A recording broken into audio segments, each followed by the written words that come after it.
What's going on, guys? Welcome back to WWE Network and Show, where I, Graham Chias and Matthews, break down all the original content I watch on the WWE Network and on Peacock. And today we're talking the March 14, 2022 edition of Raw Talk. They opened up the episode recapping the ending to Raw from Monday that saw Kevin Owens beat Seth Rollins to maintain the KO show at WrestleMania. Such a dumb stipulation, but it was a good match, though. In the studio, Matt Camp and Jackie Redmond run down the biggest headlines from Raw, including the Raw Tag Team title situation, the Owens and Rollins situation, and everything else that happened on Raw, which really wasn't a lot. They also recap Finn Balor losing to Damian Priest, very likely setting up a WrestleMania rematch for the United States Championship. That was not announced on Raw, just my own speculation based off what we've seen so far. We heard backstage from Austin Theory with Kevin Patrick, and Austin Theory talked about how there's so much that the WWE Universe has not seen from Austin Theory yet. He's been learning a lot from his mentor, Mr. McMahon, and calls himself the Future. As for Pat McAfee, his upcoming WrestleMania opponent, all he does is sit around and make jokes on his podcast. He's not as, built as Austin Theory. He's not the Future like Austin Theory, and he vows to wipe the mat with his face at WrestleMania. Lawler says, and he's the special guest on this show, by the way, for this week, Jerry the King Lawler, unfortunately. He advises that Pat McAfee should look to his NFL past and his punting days and put the right foot forward, I think was the joke that he made. But he said that Austin Theory reminds himself of a younger him, which I do not see the similarities of whatsoever. I do not look at Austin Theory and think, wow, he is a young Jerry the King Lawler. Maybe to some, definitely not to me. I'm sure there's a joke in there somewhere. I won't make it here.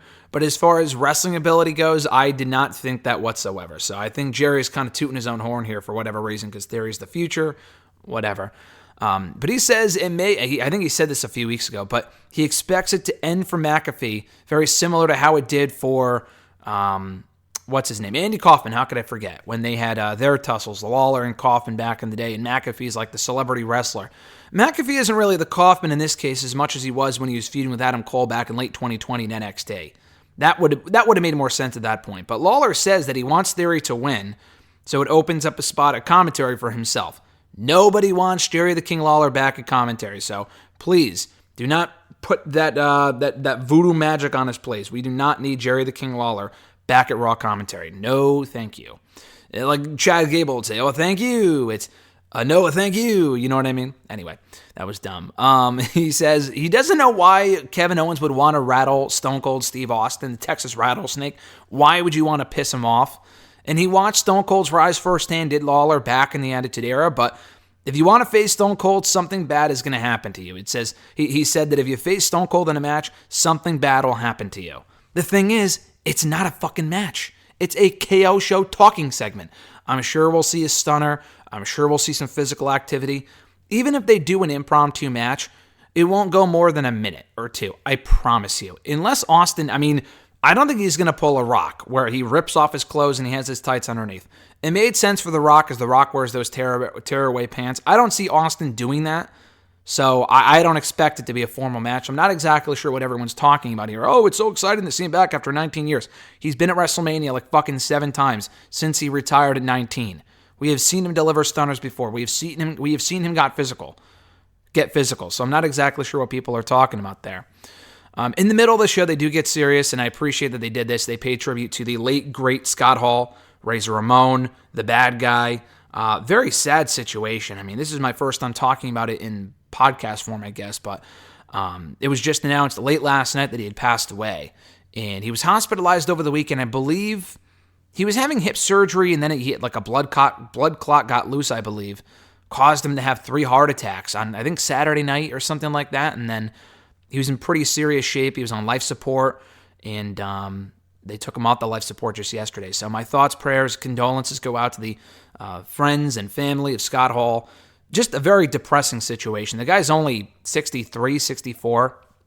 He's really way too young to be leaving this earth, so just an awful situation. I'm glad WWE did the graphic at the beginning of Raw, literally, I think they had found out that he had passed away maybe like an hour or so earlier, so I'm glad they did that and included the video package for him later on in the show. I had the chance of meeting Scott Hall myself, twice actually. Once back in 2014, have a picture with him from that point, and in 19 as well, or 2018, I met him and had him sign my replica Intercontinental Championship, actually. So I really appreciate that I have that memory of it. And also seeing him get inducted into the Hall of Fame, not the actual induction of the Hall of Fame, not the first time, but when the NWO went in and he appeared at WrestleMania with the rest of the NWO, I cherish that memory as well. So we will miss you, Scott Hall. Big loss for the business, and I'm glad they paid tribute to him here with Matt Camp talking about how he grew up a fan of Scott Hall, how his impact on the business is unmatched, the NWO stuff and all that other stuff. So I appreciate that. They also replayed the line from the Hall of Fame where he said, "Bad times don't last, bad guys do," I think is the line. There was a line or two that preceded that I forget, that they also included in the video package. But yeah, I'm glad they included that as well. I thought that was great. They replayed the Edge promo from Raw, which I actually thought was quite good. I love the new theme song, by the way.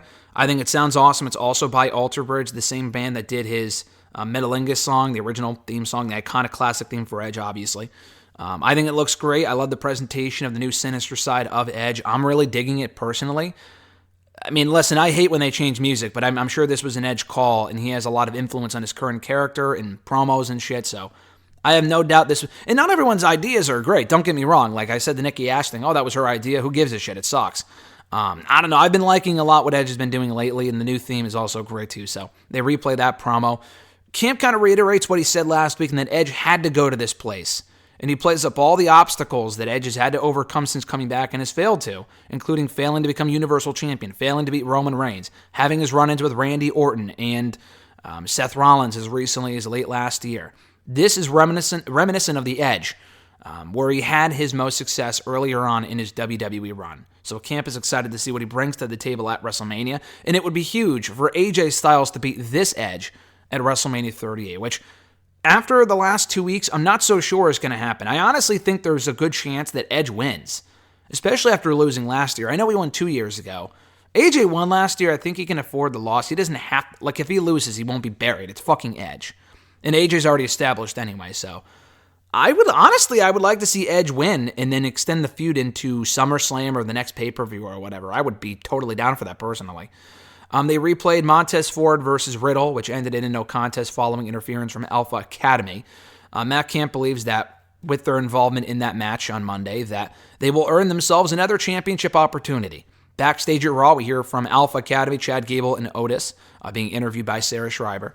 Gable says they got screwed in the Academic Challenge by the third team being added to their Raw Tag Team title defense last week. They got screwed. And there will be no tag team title match at WrestleMania if it doesn't feature Alpha Academy. It's a very short interview. Love Alpha Academy, that we hear from them quite a bit here on Raw Talk, but they're always entertaining, and I'm sure we will get them in that Raw Tag Team title match at WrestleMania. They've been so great, how could they not be? I know it's another triple threat, but you're replacing Owens and Rollins with the Profits, but it should be great, and I really have no issue with it. They also replayed Bianca Belair versus Doudrop, solid match, as well as the post-match assault from Becky Lynch on Bianca. They discussed Becky coming back and targeting Bianca's hair and how she promises to take Bianca's hair next week or whatever she said. I don't know why not this week, but that's what she said. They also recapped the Mysterios beating the Hurt Business, avenging that loss from a few weeks ago, before hyping the WrestleMania match of Rey and Dominic Mysterio versus The Miz and Logan Paul at WrestleMania. We hear backstage with Kevin Patrick, the Mysterios themselves, talking about how, Rey mentioned that he felt Logan tighten up when he went for the 619, and that he's got to know what's coming at WrestleMania in the form of Rey and Dominic giving him a Latino ass beating, he said. Dominic kind of reiterates the same thing, repeats himself, and says that, after the performance they put in tonight, that Miz and Logan should know what to expect come WrestleMania. And Rey says they're going to reinforce the Mysterio law, in which I just said, where he's going to, the Latinos are going to kick some ass, I think he said, or something along those lines. And then they joke about how Kevin Patrick said he did not get a free copy of 2K22. And Rey said that he didn't either, and I find that very hard to believe. He was joking that he didn't. I'm sitting here like, well, I got a free copy of 2K22, so if the fucking cover athlete doesn't, or the superstars themselves don't, I think that's pretty shitty. I would hope that they do, but there might be a chance that they don't. I don't know.